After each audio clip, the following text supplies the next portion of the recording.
So here is a little demo of my stamping process. I start with a 12x12 canvas and set up a drawing guide. A little 2-grid guide there to help me place the stamps. I then pop a little ground colour just to add interest, and then I add a colour on top, so it's there so that I can stamp through with an eraser. So I'm stamping the Hazel hen centrally. I'm dabbing my Apple pencil into that centre line, the crosshairs there, and it erases nicely. Make sure that the elements are all sized correctly. So I'm using 60% here.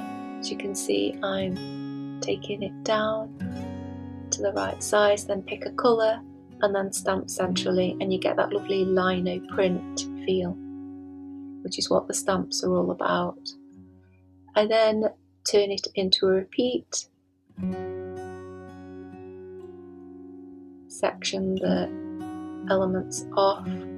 This is so that it reveals another central square for me to stamp my motifs into. So I'll go and pick the beetroot base. As you can see, I'm making sure I've got the correct size, so I'm working with this at 50% because I don't want it too big. I stamp centrally in the little centre crosshairs there. Then go and get the leaves, and again make sure that the stamps are sized correctly so that they overlay at the same scale. So that's what that's about. And as you can see, it creates a nice little overprint. You can be really accurate, but I like just to go off the edge a little bit, so it gives that more of an authentic look. And again, I'll make the repeat so that it reveals the centre square again, and then I'll go and get another Hazel hen, and I use an eraser, stamp it down in the centre so my pen is stamping centrally, and then I'll go get the other elements and stamp them in. Sometimes they're not quite right, so you just have to keep trying till it's satisfactory, and this is what gives that hand stamped effect, which is quite nice.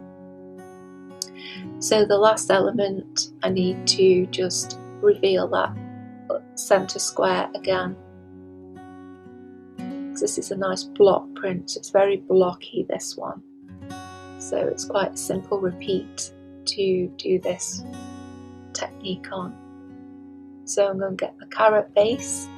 Again, make sure it's sized to the right size that you want. Erased it, and then go and get the brush and a colour. Make sure it's sized correctly, and then stamp down into that centre section again. The same with the leaves.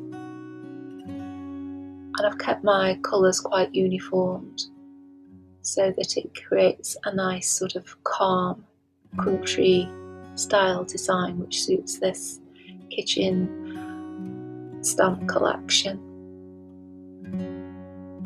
If you're interested in having a try at this, there's a link in the description where you can get these stamps if you wanted to follow along with the video and try a design yourself. You could maybe make your own layout. But here I am proving the repeat, so I've repeated it a few times and then shrunk it down so that I can see how the repeat is working. I quite like that simplistic look. And then at the end, I always like to pop it onto a little swatch, just so that I can see what the design might look like in real life. And this is how it all comes together in the end. And if you enjoy this kind of process, I share more pattern design like this here.